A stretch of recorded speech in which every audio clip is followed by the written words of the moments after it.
नमस्कार, कैसे हैं आप लोग। समाचार लेखन या न्यूज राइटिंग के एक और सत्र में आपके सामने हैं हम फिर से अपना बहुत सारा कंटेंट लेके। समाचार राइटिंग, न्यूज राइटिंग क्या है, समाचार की दुनिया क्या है, हम काफी बात कर चुके हैं, थोड़ी सी बात आज और करेंगे। समाचार लेखन को थोड़ा बारीकी से समझने का प्रयास करेंगे, क्योंकि हम लोग अब न्यूज राइटिंग के जिक्र कर रहे हैं, यानी हम न्यूज पेशे के मेज के उस ओर जा चुके हैं जहां से इन खबरों के पीछे की सच्चाई आपको समझने की आवश्यकता है कि वो खबरें कैसे सच में लिखी जाती हैं। उनको लिखने के लिए हमारे को एग्जैक्टली क्या क्या आवश्यकता होती है, क्या क्या सावधानियां बरतनी होती हैं, क्या इन दोनों में फर्क होता है, हार्ड न्यूज क्या है, सॉफ्ट न्यूज क्या है, हार्ड क्राइम न्यूज क्या है, स्ट्रीट न्यूज क्या है, और बाकी तरह की कौन कौन सी खबरें आप समाचार पत्रों में लिखते हैं, कौन कौन सी खबरें सबसे ज्यादा पढ़ी जाती हैं। अगर आप एक सफल लेखक बनना चाहते हैं तो आपको क्या क्या सावधानियां बरतने की आवश्यकता होती है, इन पे थोड़ी सी चर्चा करेंगे। तो सबसे पहले तो समाचार या न्यूज क्या है। देखिए, समाचार पत्र में हम फिलहाल न्यूज चैनल के लिए बात नहीं कर रहे हैं, क्योंकि हम राइटिंग की बात करें तो हम थोड़ा सा फोकस हमारा या तो वेबसाइट कंटेंट या फिर समाचार पत्रों के उन पेजों पे ज्यादा रहेगा जो समाचार पत्र को समाचार पत्र बनाते हैं, जिनकी वजह से आप समाचार पत्र के पेपर्स, कागज के टुकड़े खरीदते हैं और आप सुबह का सबसे अहम वक्त उस अखबार को देते हैं। तो समाचार है क्या, समाचार की दुनिया कहां से शुरू होती है। आमतौर पर समाचारों को हम दो मुख्य कैटेगरीज में बांटते हैं, hard news, soft news. Hard news हम उसे कहेंगे, यानी स्ट्रीट न्यूज या वो खबरें जिनको हम ब्रेकिंग न्यूज की कैटेगरी में भी रखते हैं न्यूज चैनल की दुनिया में। हार्ड न्यूज का मतलब होता है एक ऐसी न्यूज जो सब कुछ छोड़कर आप जानना चाहते हैं। क्राइम की खबरें हो सकती हैं, परिणाम हो सकते हैं, वो चुनाव परिणाम हो सकते हैं, वो खेल के परिणाम हो सकते हैं, दो देशों के बीच में मैच हो रहा है। तो अगर आप मैच देखते देखते सो चुके हैं तो समाचार पत्र पढ़ते सबसे पहले आप खेल का पेज खोलेंगे और खेल के पेज पे सबसे पहले शायद वही हेडिंग देखेंगे।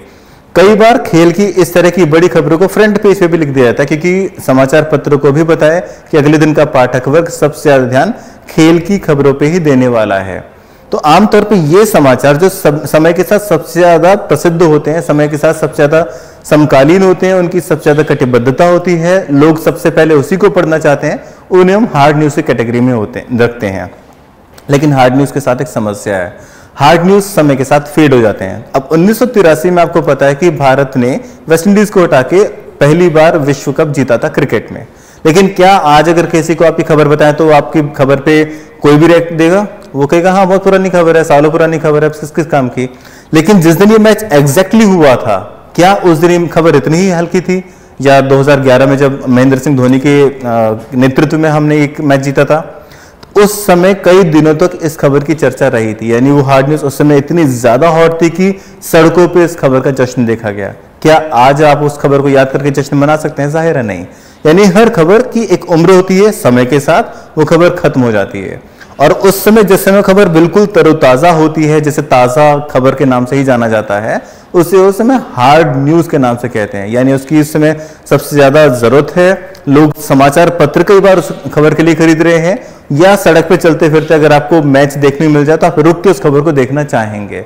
यानी हार्ड न्यूज समय के साथ सबसे ज्यादा प्रबल होती है, सबसे ज्यादा सशक्त होती है, लेकिन कुछ समय गुजरने के बाद उस खबर की कोई भी इंपॉर्टेंस, कोई भी महत्ता नहीं होती है। ज्यादा वो सामान्य ज्ञान की कुछ बारीकियां, कुछ सुर्खियों या कुछ जानकारियों की में सिमट कर रह जाती है।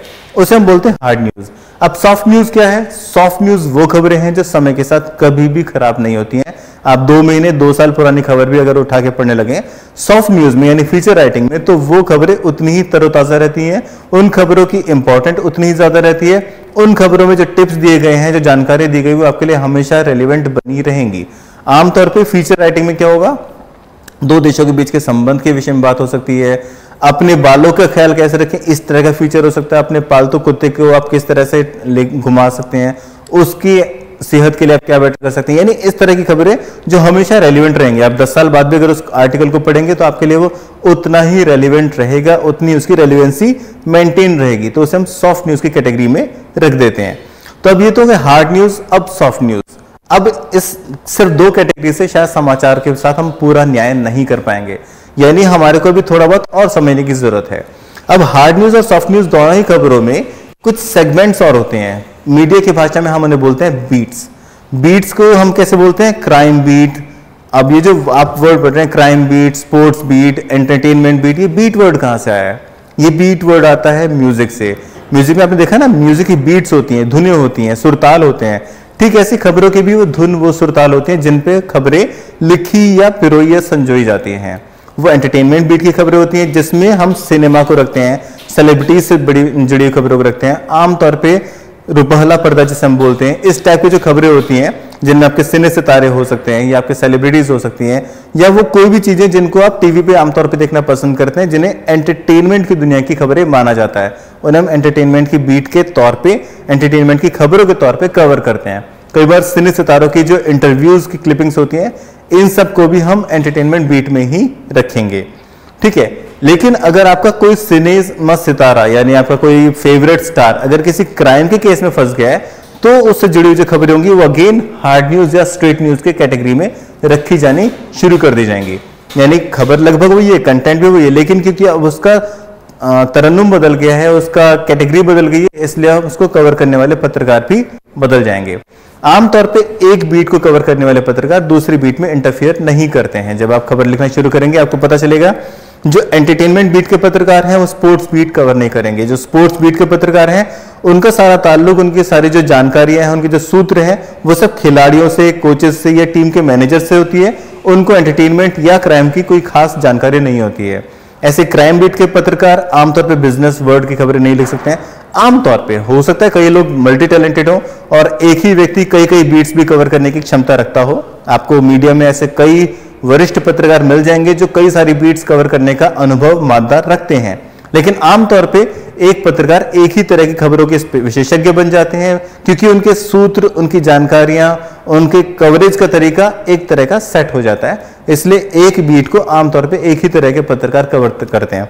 यहां तक कि अगर कोई पॉलिटिकल बीट कवर कर रहा है तो पॉलिटिकल बीट में जो पत्रकार बीजेपी को कवर कर रहे होंगे वो समाजवादी पार्टी या कांग्रेस को कवर नहीं करेंगे, क्योंकि उनके ताल्लुकात, उनके रिश्ते, जो जानकारियां हैं वो सब बीजेपी के नेताओं के साथ जुड़ी होंगी। समाजवादी पार्टी के नेता जो कवर कर रहे होंगे वो पत्रकार अलग होंगे। बाकी पार्टियों के लिए, बाकी राष्ट्रीय दलों के लिए, क्षेत्रीय दलों के लिए भी अलग अलग पत्रकार आमतौर पर अपने टेस्ट के अनुसार या अपनी सहूलियत के अनुसार उस तरह की खबरें लिखा या पढ़ा करते हैं और जुटाया करते हैं। तो ये तो बात होगी खबरों की या बीट्स की। बीट्स में मेरे ख्याल से कोई कंफ्यूजन नहीं रहा होगा। अगर आपको मेरे पूरे लेक्चर में कोई भी कंफ्यूजन है आप कमेंट बॉक्स में लिख सकते हैं, हम उनके सभी सवालों के जवाब देते रहते हैं। अब बात करते हैं एक और तरह की खबरें आती हैं, इन्वेस्टिगेटिव जर्नलिज्म। अब ये इन्वेस्टिगेटिव जर्नलिज्म या खोजी पत्रकारिता हम किस कैटेगरी में रख सकते हैं? ये कभी कभी क्राइम के पत्रकार, कभी बिजनेस के पत्रकार या किसी भी वर्ग के, किसी भी बीट के पत्रकार इस तरह की पत्रकारिता कर सकते हैं।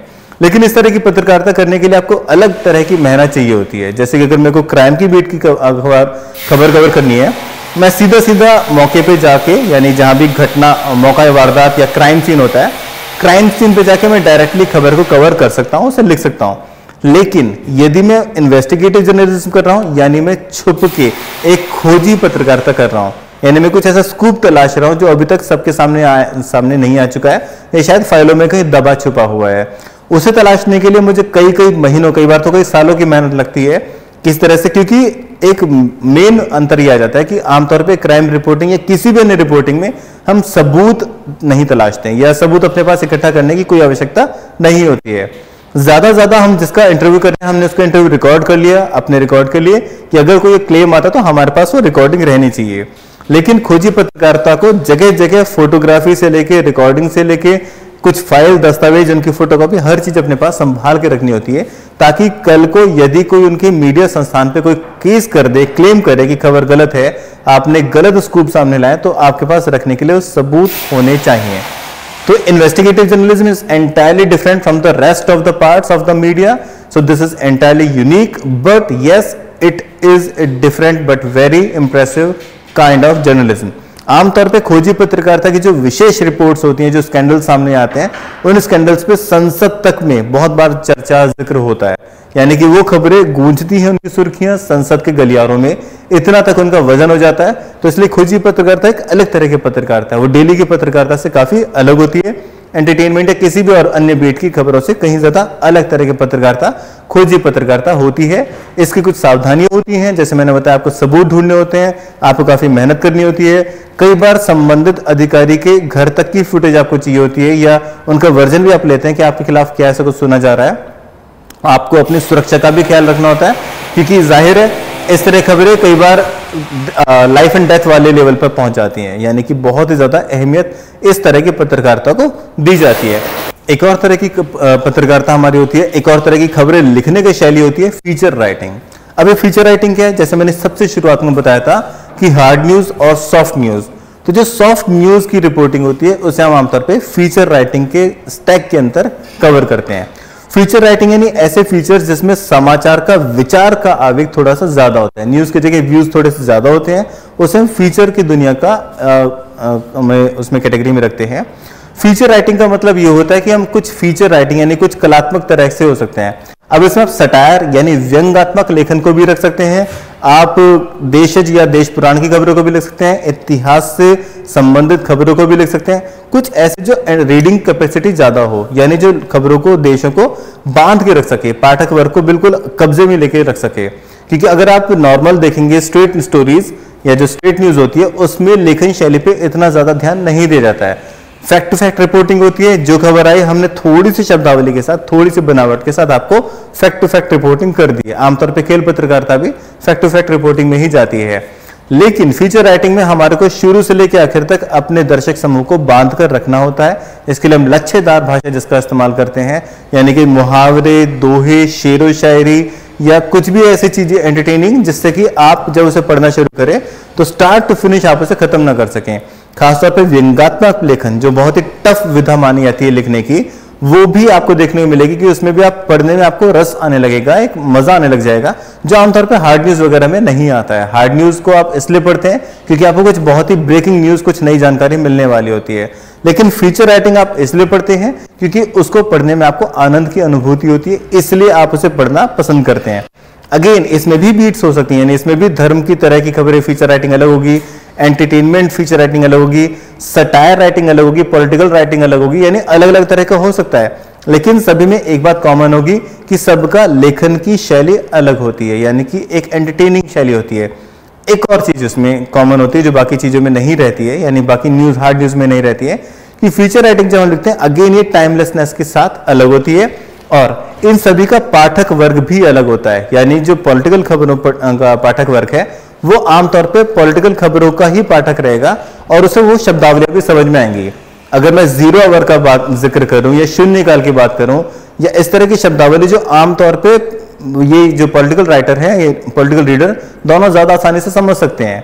ठीक ऐसे ही अगर मैनेजमेंट की कोई खबर आप फीचर पढ़ रहे हो तो उसमें ऐसी टर्मिनोलॉजीज का यूज कर लिया जाता है जो बाकी लोग शायद ना करें, क्योंकि उन्हें पता है कि उनका पाठक वर्ग एक विशेष वर्ग को ताल्लुक रखता है। आमतौर पर कारोबारी या बिजनेस या जो इंडस्ट्रियलिस्ट होते हैं वो उनका कारोबार का पेज ज्यादा पढ़ते हैं, इसलिए ऐसी थोड़ी कठिन शब्दावली का यूज कर सकते हैं जो सिर्फ कारोबारी या बैंकिंग क्षेत्र से जुड़े हुए व्यक्ति ही समझ सकें। तो आमतौर पर फीचर राइटिंग के साथ लेखक और पाठक दोनों ही नियमित होते हैं, दोनों का टेस्ट एक अलग होता है। आम पाठक उनकी शब्दावली को शायद ना समझ पाए, यानी फीचर राइटिंग में शब्दावली और पाठकों का टेस्ट दोनों का खास ध्यान रखा जाता है। स्ट्रेट न्यूज में या बाकी खबरों में आमतौर पे ऐसी कोई कैटेगराइजेशन नहीं रखी जाती है। मैंने एक बार आपको पहले ही बताया था कि जब हम खबरें लिखते हैं तो हम मान के चलते हैं कि हमारा पाठक वर्ग बिल्कुल आम श्रोता है, बिल्कुल आम पाठक है। आमतौर पर अगर रिक्शा वाला भी मेरी खबर पढ़ पा रहा है तो यानी वो मेरी हार्ड न्यूज पढ़ पाएगा और उस खबर को फिर जिलाधिकारी भी पढ़ सकते हैं, उस खबर को भी शिक्षाविद भी पढ़ सकता है, स्टूडेंट भी पढ़ सकता है, दुकानदार भी पढ़ सकता है। लेकिन जब हम फीचर राइटिंग की बात करें तो फीचर राइटिंग में वो स्पेसिफिक होता है कि एक खास पाठक के लिए वो खबरें लिखी जा रही हैं, हर कोई उन खबरों को नहीं समझ सकता, ऐसा माना जाता है। अब बात आती है एनालिसिस राइटिंग। एनालिसिस राइटिंग क्या है? एनालिसिस यानी समाचारों का विश्लेषण। अगर आप देखें कि सपोज करिए आज का कोई भी अगर आप ताजा मुद्दा उठाते हैं, कोई एक्सीडेंट की खबर है, कुछ भी है, आपको लगता है कि इसका एनालिसिस किया जा सकता है, खबर का विश्लेषण, खबर के तहत छानबीन की जा सकती है। एक बार दोबारा से क्लियर कर दूं, ये इन्वेस्टिगेटिव रिपोर्टिंग नहीं होती है। एनालिसिस का मतलब होता है किसी खबर को या किसी भी तत्कालीन मुद्दे को गहन छानबीनता के साथ करना। कई बार इसके लिए विशेषज्ञों को भी हायर किया जाता है कि खास विशेषज्ञ आएंगे, उनके साथ बातचीत करके उस खबर के मर्म को समझने का प्रयास किया जाता है। इसे हम कहते हैं न्यूज एनालिसिस। यानी जो भी कोई आपकी करंट अफेयर है, जो भी कोई खबर चल रही है, उसको समझने के लिए विशेषज्ञों की सहायता ले सकते हैं, या एक विशेषज्ञ के तौर पे आपको एक बिल्कुल ऐसी खबर निकाल कर रहेंगे जो शायद आपको नॉर्मल खबर पढ़ने पे नहीं मिले। एक मिसाल के तौर पे अगर आपने देखा कि पेट्रोल के दाम बढ़ गए हैं, आपने खाली इतना ही समझा, आपको इस खबर का आगा पीछा सिर्फ इतना समझ में आया कि आपके रसोई के बजट पे या आपके ड्राइविंग के बजट का कॉस्ट बढ़ने वाला है, लेकिन अगर इस न्यूज का एनालिसिस करने लगे तो हम शायद जाएंगे कि इस पेट्रोल के दाम कब बढ़े थे, क्यों बढ़े थे, क्या उसके पीछे रीजन है, या यूरो में भुगतान की वजह से, या यूक्रेन रशिया के वॉर की वजह से। मतलब जब हम खबरों के पीछे का सच जानने का प्रयास करते हैं तो उसे न्यूज विश्लेषण या न्यूज एनालिसिस के पाठ्यक्रम के तहत पढ़ते हैं। जाहिर है इसकी खबर लिखने के लिए कोई आम पत्रकार की आवश्यकता नहीं होती है।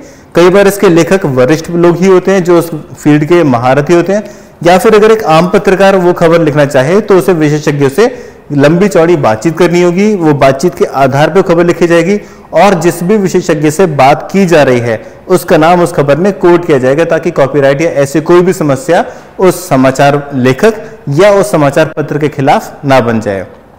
तो न्यूज राइटिंग, न्यूज एनालिसिस के लिए आमतौर पर हम उस क्षेत्र के विशेषज्ञ के साथ बातचीत करते हुए, विशेषज्ञ के साथ लेते हुए हम उन खबरों को ज्यादा अच्छे से लिख सकते हैं, और वो किसी भी जो रेलेवेंट इश्यू होता है इसको हम पूरा एनालिसिस करने का प्रयास करते हैं। ऐसे एक टाइप होता है रिव्यू, फॉलोअप। अब ये फॉलोअप क्या होगा? फॉलोअप का मीनिंग ये होता है कि जब हम किसी पुरानी चल रही खबर की आगे की जांच पड़ताल करते हैं, या फिर उस खबर में और नए चीजें क्या क्या आ चुकी हैं उनको हम देखना शुरू करते हैं। अब अगर आप आज की कोई भी ताजा तरीन खबर उठा लेते हैं, मान लीजिए 1 साल से रशिया यूक्रेन युद्ध चल रहा है, खबर बासी हो चुकी है, पुरानी हो चुकी है, लेकिन अगर आपको लगता है उसमें कुछ नया अध्याय जुड़ने वाला है, कोई नया देश उसमें हिस्सा लेने वाला है, या फिर युद्ध शांत होने वाला है, या फिर आम नागरिकों को दिक्कत हो रही है, कोई नया तरह का हमला हो रहा है, यानी जब आप पुरानी चल रही खबर में कुछ नया तथ्य निकालने का प्रयास करते हैं तो उसे हम फॉलो अप करते हैं। आमतौर पे यदि कोई व्यक्ति सेलिब्रिटी बन चुका है कि उसकी वीडियो वायरल हो गई है सोशल मीडिया पे, या किसी और कारण से कोई व्यक्ति चर्चाओं में आ चुका है, तो भी हम उनका फॉलोअप लिख सकते हैं कि कोई व्यक्ति जो 2 साल पहले इतनी बड़ी सेलिब्रिटी बन चुका था, आज वो कहां किस हालत में है, आज उसके वीडियो पे कितने लाइक्स आ रहे हैं, या ऐसी बातचीत जिसमें हमें पता चलता है कि जो खबर कभी बहुत ज्यादा सुर्खियां बटोर चुकी थी, आज उस खबर का क्या हाल है, उस खबर में जो लोग शामिल थे, उस खबर में जो स्थान विशेष शामिल था, या जो घटना थी, उस घटना में नए अमेंडमेंट्स क्या आए हैं, क्या नए नए बदलाव आए हैं, इन सब तथ्यों को हम फॉलो अप में लिखते हैं। ये भी लेखन का एक प्रकार है। आमतौर पर यदि आपके पास कोई नई खबर नहीं है पत्रकारों के पास, तो कई बार पुराने किसी खबर का फॉलो अप निकाला जाता है। कभी कभी क्रिमिनल फाइल्स पे भी होता है। अगर 1-2 महीने पहले कोई जघन्य अपराध हुआ हो, अब आप देखना चाहते हैं कि उसमें क्या क्या हासिल हुआ है, जो अपराधी थे वो पकड़े गए हैं कि नहीं पकड़े गए हैं, पुलिस ने नेक्स्ट कार्रवाई क्या की है, या वो केस अगर अदालत में चला गया तो अदालत में उस केस में क्या नई चीजें सामने आई है। इस तरह की तथ्यात्मक पत्रकारिता जब हम करते हैं तो उसे हम फॉलो अप के कैटेगरी के अंदर रखते हैं, यानी पुरानी खबर, जो खबर तो पुरानी हो चुकी है लेकिन उसमें नए नए अध्याय सामने आ सकते हैं, उन्हें हम फॉलो अप के तहत लिखा जाता है। एक और चीज हमारे पास आती है रिव्यू राइटिंग। अब रिव्यू राइटिंग या समीक्षा लेखन क्या होता है? समीक्षा लेखन का मतलब होता है जब हम किसी चीज को हम जज करते हैं, जज करने यानी हम उसे लिटरली उसमें अंक दे सकते हैं, उसे स्टार वगैरह दे सकते हैं कि हम इस खबर को या इस चीज को हम किस तरह के रेटिंग दे सकते हैं। अब इसके कुछ फायदे भी होते हैं। अगर हम समीक्षा लेखन की बात करें, मान लीजिए कोई नई मूवी आई है, आप एज ए दर्शक आप क्या चाहेंगे? सबसे पहले आप उसके टिकट खरीदेंगे। टिकट खरीदने के बाद आप अपने सिनेमा हॉल तक जाएंगे, उसके बाद कम से कम 3 से 4 घंटे भी उस चीज में इन्वेस्ट करने वाले हैं। तो आप अपने 3 से 4 घंटे और लगभग एक अच्छा खासा अमाउंट इन्वेस्ट करने से पहले अगर आप रिव्यू राइटिंग पढ़ेंगे तो आप ये सारा पैसा बचा सकते हैं, या कम से कम आपको पता चल जाएगा कि आपको एग्जैक्टली इस चीज को इन्वेस्ट करने के बाद क्या मिलने वाला है।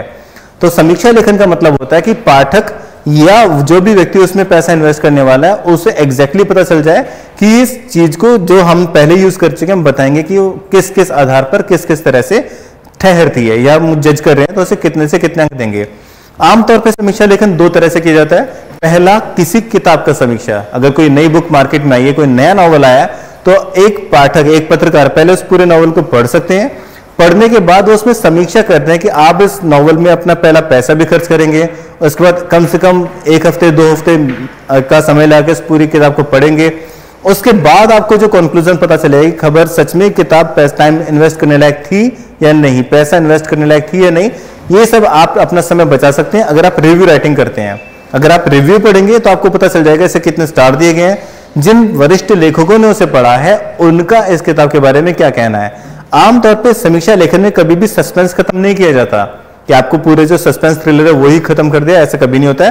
लेकिन हाँ, क्या वो सस्पेंस सच में सस्पेंस था, उसके हर तरह का पक्ष कैसा है, उसका सिनेमेटोग्राफी कैसी है, उसके गाने कैसे हैं, अभिनय पक्ष कैसा है, अभिनेता ने कैसा काम किया है, निर्देशन कैसा है, संगीत निर्देशन कैसा है, इस तरह की सारी चीजें डिस्कस की जाती हैं और उसके बाद जज करते हुए बताया जाता है कि क्या आप इस मूवी को या इस किताब को पढ़ें या नहीं पढ़ें, या क्यों पढ़ें और क्यों नहीं पढ़ें।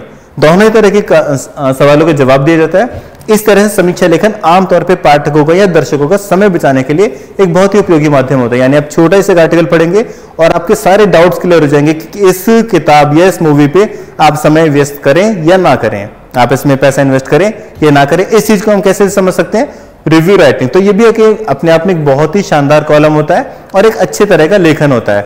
इस लेखन के बहुत सारे फायदे भी होते हैं। आमतौर पे सभी तरह के पत्रकारों को बुलाया जाता है कि वो रिव्यू राइटिंग करें। उसके लिए उनके लिए स्पेशल स्क्रीनिंग शोज किए जाते हैं। कोई भी मूवी रिलीज होने से पहले उनको बुलाया जाता है, वो उस मूवी को देखें और उसके बाद स्टार दें या फिर अपना विचार रखें कि इस मूवी को देख सकते हैं या नहीं देख सकते हैं, इसके अभिनय पक्ष या बाकी पक्ष में कितना अच्छा काम किया गया है या नहीं किया गया है। तो एंटरटेनमेंट बीट की एक तरह की पत्रकारिता ये भी होती है। अब एक और पार्ट आता है एडिटोरियल या ओपिनियन पेज। अब ये ओपिनियन पेज या एडिटोरियल क्या होता है, जो हमने अभी बात करी ना, फीचर राइटिंग वगैरह, ये सब आपको आमतौर पे ओपिनियन पेज पे देखने को मिलेंगे। ओपिनियन या संपादकीय एक अलग तरह की चीज होती है जो पत्रकारिता का एसेंशियल पार्ट होता है। आमतौर पर पत्रकारिता जगत में आपको दो तरह के लोग मिलेंगे, कुछ वो जो पत्रकार हैं जो खबरें निकाल रहे हैं, खबर नवीस जिन्हें हम बोलते हैं, और दूसरे जो खबर लिख रहे हैं। तीसरा जो इन खबरों को, जो खबर हमारे पास डाटा आ चुका है, खबर का कुछ कंटेंट आ चुका है, नई सूचना आ चुकी है जो एक अच्छी खासी फॉर्म में लिखी गई है, इनके ऊपर संपादकीय विभाग आता है। संपादकीय विभाग या एडिटोरियल डिपार्टमेंट का एग्जैक्टली काम क्या होता है, उस खबर को देखना कि इस खबर में कोई तकनीकी पक्ष में कोई समस्या तो नहीं है, इस खबर में कोई कमी तो नहीं है, क्या इस खबर को और बेटर किया जा सकता है, उस खबर को कौन से पेज पे कितना स्पेस मिलना चाहिए। इस खबर के साथ ये न्याय करने वाले लोगों को संपादक लोग कहा जाता है। अब समाचार पत्र में जो संपादक वाला हिस्सा है, इनके लिए अलग से कॉलम भी बनाया जाता है कि जो खबर फील्ड में नहीं जा रहे हैं, जो संपादकीय विभाग में बैठे हैं, लेकिन वो जो सभी खबरों पे नजर बनाए हुए हैं, वो समाज देश काल के विषय में अपनी क्या राय रखते हैं, वो अपनी राय संपादकीय पेज पे लिखते हैं। आमतौर पे संपादकीय पेज समाचार पत्र के बिल्कुल बीच में 7वें या 8वें पेज पे आमतौर पे आता है। हालांकि अलग अलग समाचार पत्रों में ये पेज का स्पेस अलग अलग हो सकता है। संपादकीय विभाग या संपादकीय पेज किसी भी समाचार पत्र का लगभग सबसे ज्यादा अहम, सबसे ज्यादा इंपॉर्टेंट पार्ट होता है। इसे ऐसे समझ सकते हैं कि कोई भी समाचार पत्र संपादकीय के बिना नहीं छापा जा सकता। किसी भी समाचार पत्र को छापने के लिए 3 चीजें बेहद अनिवार्य मानी जाती हैं लीगली, कानूनी तौर पे। सबसे पहले समाचार पत्र का नाम होना चाहिए। अगर ये आपका समाचार पत्र का पेज है तो जो आप बड़े बड़े फॉन्ट में लिखते हैं आपका समाचार पत्र का नाम, ये वो पहली चीज है जिसके बिना आप समाचार पत्र प्रिंट नहीं कर सकते हैं। दूसरे नाम पे होता है प्रिंट लाइन। आमतौर पे समाचार पत्र के बिल्कुल लास्ट वाले पेज पे एक बारीक सी लाइन में समाचार पत्र के मुद्रण का स्थान, उसकी ईमेल आईडी, उसके मोबाइल नंबर, उसके टेलीफोन नंबर, ये सब लिखे होते हैं। यानी आप, और उसके मालिक का और उसके संपादकों का नाम लिखा होता है। यानी आपको पता होता है कि जो समाचार पत्र आप पढ़ रहे हैं उसकी क्रेडिबिलिटी, उसकी विश्वसनीयता, उसकी जिम्मेदारी इन लोगों के कंधों पे है। अगर आपको किसी भी समाचार से कोई दिक्कत है, अगर आपको लगता है खबर झूठी है, तो आप एग्जैक्टली इन लोगों पर क्लेम कर सकते हैं, इनसे बातचीत कर सकते हैं। अगर कोई कानूनी विवाद होता है तो ये लोग जिम्मेदार भी होंगे। तो ये चीज वो दूसरी चीज है जिसके बिना आप समाचार पत्र को छाप ही नहीं सकते। तीसरी सबसे इंपॉर्टेंट चीज होती है संपादकीय पेज या द एडिटोरियल पेज। तो जो एडिटोरियल पेज होता है, आमतौर पर एडिटोरियल पेज में जब हम बिल्कुल मेन पेज देखते हैं तो ये जो बीच वाला ही कॉलम होता है, इस पे ये सारा जो पार्ट आता है, इसे हम संपादकीय द एडिटोरियल कहते हैं। संपादकीय का काम ये होता है, सबसे पहले तो इसे खुद संपादक लिखते हैं।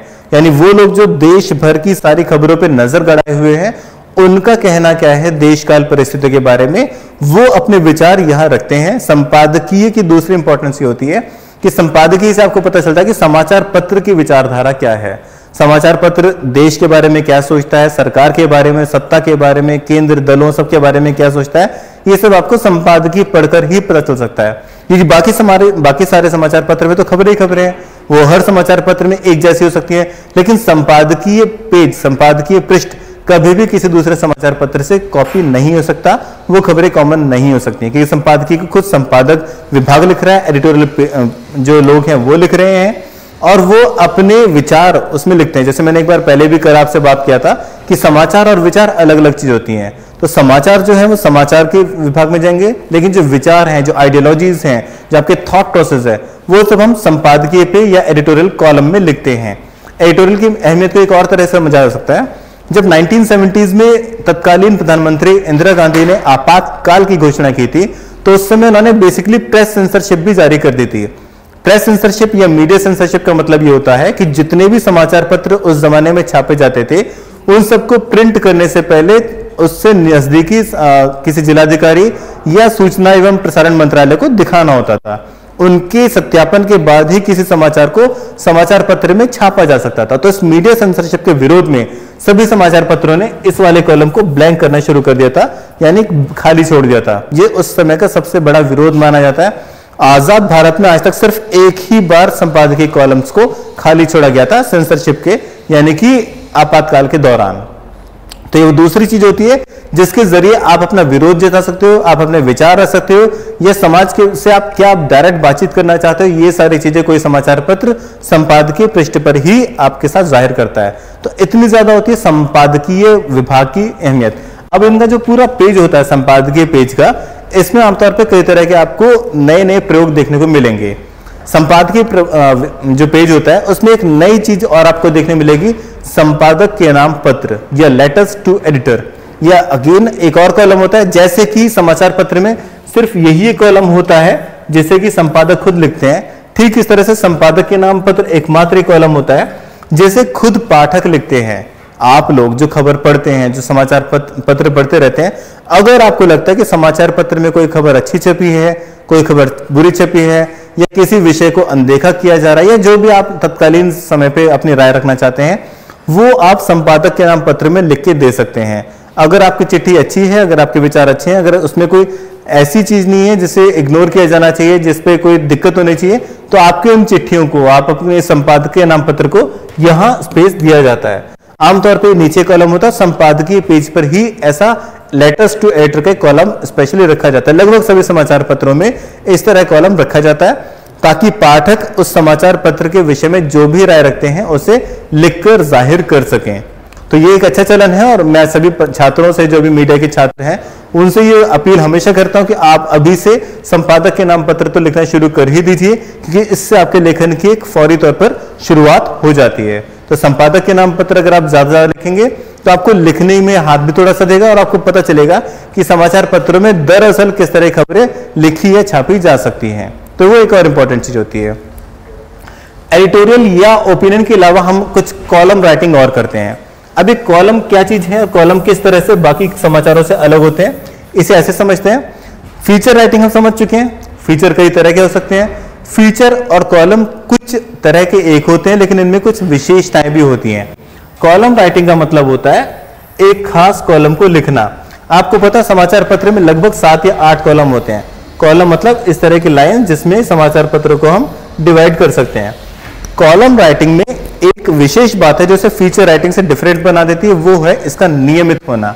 यानी कि कॉलम या तो रोजाना आएंगे, यानी अगर मैं एक बड़ा लेखक हूं, अगर मुझे लगता है कि मेरे लिए डेली कॉलम लिखा जा चाहिए, तो मुझे इसके लिए अलग से पे किया जाएगा, और इसके लिए मेरे को किसी एक खास पेज पे, मतलब समाचार पत्र में अगर 14 पेज आ रहे हैं तो उसमें number 7 page, number 2 page, number 8 page, number 12 page, ऐसा कोई खास पेज दिया जाएगा। उस पेज पे भी खास स्पेस मुझे दिया जाएगा कि ये वाला स्पेस मेरे कॉलम के लिए नियमित हो जाएगा। तो अगर हर मंगलवार को मेरा कॉलम आ रहा है तो मुझे हर मंगलवार को एक कॉलम का स्पेस दिया जाएगा जिसमें मेरे विचारों को फीचर राइटिंग के अंदाज में लिखने की अनुमति मुझे दी जाएगी। तो कॉलम राइटिंग एक बहुत डिफरेंट है। कॉलम राइटिंग भी फीचर राइटिंग की तरह विशेष तरह के पाठकों के लिए लिखा जाता है। यानी बिजनेस की खबरों के लिए बिजनेस कॉलम हो सकते हैं, छात्रों के लिए टॉपर स्टॉक टाइप के कॉलम हो सकते हैं, अगर आप एंटरटेनमेंट जगत लिख रहे हैं तो एंटरटेनमेंट के अलग कॉलम हो सकते हैं, पॉलिटिकल के लिए अलग कॉलम हो सकते हैं। यानी जिस भी टेस्ट के आपके पाठक हैं और जिस भी टेस्ट की पत्रकारिता आप कर रहे हैं, जिस तरह की पत्रकारिता आप कर रहे हैं, उस तरह की कॉलम राइटिंग आप कर सकते हैं। आमतौर पे फीचर राइटिंग और कॉलम राइटिंग ये सामान्य पत्रकारों के अलावा बड़े लोग भी कर सकते हैं। यहां तक कि मुख्यमंत्री और प्रधानमंत्री के लेवल के लोग भी इस तरह की फीचर राइटिंग कई बार करते हुए आपको पढ़ने को मिल जाएंगे। ठीक इस तरह से कॉलम राइटिंग में आपको बड़े राइटर्स, नॉवल राइटर्स वगैरह भी देखने मिल जाएंगे। लगभग सभी बड़े नॉवल राइटर्स समाचार पत्रों में कॉलम भी लिखा करते हैं। ये लेखन का एक स्पेशल तरीका होता है जिसमें अपने विचार समसामयिक विषयों पर जनता के सामने रखा करते हैं। तो कॉलम राइटिंग भी राइटिंग का एक विशेष प्रकार होता है और बहुत ज्यादा चलन में है। कॉलम राइटिंग और फीचर राइटिंग में एक बार दोबारा से डिफरेंशिएट कर दूं। कॉलम नियमित होते हैं, उनका स्पेस रेगुलर होता है। कॉलम राइटिंग दूसरी राइटिंग से अलग होती है, इसको बाकी राइटिंग से कभी कंफ्यूज करने की आवश्यकता नहीं है। कॉलम राइटिंग एक विशेष जगह पे होगी, जैसे कि अगर आपने ज्योतिष का पार्ट पढ़ा, आज का राशिफल अगर आप कई बार पढ़ते होंगे तो आपने ध्यान दिया होगा उसका एक स्पेशल स्पेस होता है कि वो खाली इतने ही स्पेस में आएगा। एंटरटेनमेंट खबरें, स्पोर्ट्स की खबरें या सुडोकू टाइप की जो पजल्स होती हैं वो भी कॉलम राइटिंग के संदर्भ में है, क्योंकि वो नियमित होती हैं और उनका एक पर्टिकुलर स्पेस, एक पर्टिकुलर पेज पहले से निर्धारित होता है, पूर्व निर्धारित होता है। उसमें कभी भी कंफ्यूजन नहीं होता है। अगर वो पेज नंबर 10 पे आ रहा है तो पेज नंबर 10 पे ही आएगा और हर रोज आएगा या हर मंगलवार को आएगा, जो भी दिन उसके लिए निर्धारित होता है। कई बार आपने देखा होगा मेडिसिन यानी डॉक्टरों की सलाह भी होती है कि चिकित्सक जो मशहूर चिकित्सक हो जाते हैं वो लोगों के पाठकों के अपने प्रश्न आमंत्रित करते हैं। आप अपनी समस्याएं जो भी कुछ है आप उन्हें लिख के दे सकते हैं, बदले में अपने कॉलम में वो आराम से लिख के आपको लिख के देंगे, सलाह देंगे कि चिकित्सकीय या कानूनी सलाह या जो भी सलाह जिस तरह की विशेषज्ञ सलाह उनको चाहिए वो सारी सलाह उनको दी जाती है पाठकों को, और वो खास कॉलम में खास नाम से दी जाती है। कॉलम राइटिंग में एक और चीज है जो फीचर राइटिंग से अलग बनाती है, कॉलम्स का एक नाम होता है। कॉलम राइटिंग अगर आर पार, एक बहुत मशहूर कॉलम रहा है, अगर इस नाम से छा रहा है तो हमेशा इसी नाम से लिखा जाएगा। जैसे एक और कॉलम आता है गहरे पानी पैठ नाम से या न हन्यते नाम से, यानी कॉलम का एक विशेष नाम होता है। हालांकि उसका हेडिंग अलग हो जाएगा, लेकिन अगर हम कॉलम लिख रहे हैं तो हमारे कॉलम का या उसका अलग से शीर्षक रहेगा, उसका एक टैग रहेगा, वो छोटे से कॉलम में लिखा रहेगा। बाकी उसका जो भी कॉलम में हम जिस भी नाम से उसे खबर को प्रसारित कर रहे हैं वो उसका हेडिंग रोज बदल जाएंगे। तो अगर वो नश्तर नाम आपने शायद पढ़ा होगा, ये एक व्यंग्यात्मक कॉलम का नाम है। तो जिस तरह की कॉलम आप पढ़ते रहते हैं उसका एक अलग टैग दे देता है। अगेन उसके पाठक वर्ग अलग होते हैं। अगर आप पॉलिटिकल कॉलम की बात करेंगे तो पॉलिटिकल राइटर जो है वो ही पॉलिटिकल कॉलम को पढ़ेंगे और उनका अलग टेस्ट डेवलप हो जाएगा। वो जो लेखक है आमतौर पर उनके फेवरेट होते हैं। जैसे जो भी इस समय चेतन भगत एक बहुत अच्छे नॉवल राइटर हैं, तो वो भी टाइम्स ऑफ इंडिया वगैरह में अपने नियमित कॉलम भी राइटिंग किया करते हैं। तो यानी नियमित तौर पे एक खास पेज पे, खास स्पेस पे, खास कोने में जब आपके आर्टिकल एक नियमित तौर पे छापे जाते हैं तो उसे हम कॉलम राइटिंग कहते हैं। ये भी समाचार पत्रों में समाचार के अलावा छापा जाता है, मुख्य और प्रमुख तौर पे छापा जाता है और लोग इसे पढ़ना पसंद करते हैं। कई लोग खास कॉलम के नियमित रीडर भी हो जाते हैं। जैसे राइटर नियमित होते हैं वैसे रीडर भी नियमित होते हैं, जो रोज इंतजार करते हैं कि समाचार पत्र आएगा और उसमें इस तरह कॉलम में राशिफल आएगा या परोपकार की कहानी आएंगी या फिर वेब जर्नल आएगा, ऐसा कुछ भी आएगा। तो राइटिंग का स्पेशल तरीका होता है, राइटिंग एक स्पेशल अंदाज होता है जो कॉलम राइटिंग में यूज किया जाता है। एक बार फिर फीचर राइटिंग की ही तरह कॉलम राइटिंग के भी शब्दावली कठिन हो सकती है। अगर आप कभी बिजनेस पेज पे देखेंगे यानी कॉर्पोरेट जगत की खबरें देखेंगे तो उसमें इस तरह की टर्मिनोलॉजीज का इस्तेमाल किया जाता है जिसे सिर्फ व्यापारी ही समझ पाएंगे या बैंकिंग और कारोबारी क्षेत्र के स्टूडेंट्स वगैरह समझ पाएंगे। यानी उसमें थोड़ी सी क्लिष्ट भाषा का इस्तेमाल किया जा सकता है जो आम पाठकों के लिए नहीं होता है। क्यों? क्योंकि उनका पाठक वर्ग निर्धारित है। एक आम जो कोई अपराध जगत खबर पढ़ने वाला है वो आमतौर पर पॉलिटिकल कॉलम नहीं पढ़ेगा, वो कारोबार के कॉलम नहीं पढ़ेगा, वो अलग बिजनेस तरह की खबरें नहीं पढ़ेगा। यानी कॉलम राइटिंग में बहुत क्लियर उसमें सर्टिफाई होता है कि ये कॉलम जो है ये इस तरह के विशिष्ट पाठकों के लिए है और पाठक ही उसकी खबर को समझ पाएंगे। वो बहुत ज्यादा आम भाषा में नहीं लिखा जाता है। जिस तरह की स्टेट न्यूज है वो आमतौर पे बहुत ही साधारण भाषा में लिखी जाती है, लेकिन कॉलम राइटिंग के लिए आमतौर पे विशिष्ट भाषा का, कुछ क्लिष्ट शब्दों का, तत्सम हिंदी के शब्दों का, यह बहुत ही अच्छी एलीट इंग्लिश का यूज किया जा सकता है क्योंकि उनको पता है कि इनका जो पाठक है वो आम पाठक से थोड़ा सा हटके होगा और उसका टेस्ट पहले से डेवलप हो चुका है कि उसे इसी तरह की खबरें पढ़ना पसंद है, इसलिए उनके कॉलम तक पहुंचा है और उनकी कॉलम की खबरें पढ़ना शुरू कर चुका है। तो यानी इनका पाठक वर्ग अलग होता है, इसलिए इनकी शब्दावली भी कभी कभी आम खबरों से ज्यादा टफ हो सकती है। इसके अलावा एक आता सटायर, जो मैंने बताया था व्यंग्यात्मक लेखन। व्यंग्यात्मक लेखन यानी कि सटायर जो होता है ये भी राइटिंग एक तरीका होता है। इसमें आपको पाठकों को फीचर राइटिंग की तरह ही बांध के रखना होता है। यानी सटायर राइटिंग इतना आसान नहीं होता है। आमतौर पे जो नए नवोदित कलमकार होते हैं उनके लिए भी सटायर राइटिंग बहुत ही मुश्किल विधा सामने आ जाती है, क्योंकि व्यंग्यात्मक लेखन का मतलब होता है कि आपको शब्दों पे इतनी गहरी पकड़ होनी चाहिए कि जो आपका पाठक है उसे वो हंसी, वो मजाक समझ में आना शुरू हो जाए और वो आपकी राइटिंग को एंजॉय करना शुरू कर जाए। अगेन ये कॉलम राइटिंग की तरफ हम थोड़ा जा रहे हैं, तो व्यंग्यात्मक लेखन भी कॉलम राइटिंग का ही एक हिस्सा होता है और बहुत ही मुश्किल लेखन विधाओं में से एक मानी जाती है। जैसे कि अभिनय में हंसाना सबसे मुश्किल माना जाता है, ऐसे व्यंग्यात्मक लेखन के जरिए पाठकों को हंसा पाना, गुदगुदाना, ये एक मुश्किल आर्ट मानी जाती है। तो लेखन का एक ये भी तरीका होता है और बहुत ही प्रसिद्ध तरीकों में से एक होता है, एक अच्छे कॉमन तरह के आर्टिकल्स में से काउंट किया जाता है। तो समाचार के लगभग सभी रंग हम समझ में आ रहे हैं कि हम जब समाचार पत्र पढ़ते हैं तो समाचार पत्र में किस तरह खबरें हम पढ़ते हैं। हार्ड न्यूज क्या है, सॉफ्ट न्यूज क्या है, ये सारे तरह की राइटिंग कौन कौन सी होती है, रिव्यू राइटिंग यानी समीक्षा लेखन क्या होता है, और भी बाकी तरह के लेखन को हमने जिक्र किया। यदि आपको लगता है अभी हमने कुछ मिस कर दिया है या फिर इनमें से कोई भी विषय, कोई भी तरह की राइटिंग आप में कुछ कंफ्यूजन बाकी है, आप कमेंट बॉक्स में हमसे संपर्क कर सकते हैं। समाचार लेखन या न्यूज राइटिंग को हम आगे भी डिस्कस करते रहेंगे। हम पहले भी कई सारे सत्र में इसको डिस्कस कर चुके हैं। अब भी यदि कोई संदेह रहता है तो आप हमारे को कमेंट बॉक्स में हमारे साथ कनेक्ट कर सकते हैं। आपके साथ दोबारा कनेक्ट होंगे न्यूज राइटिंग के अगले सत्र में। तब तक के लिए अपना ख्याल रखिए। नमस्कार।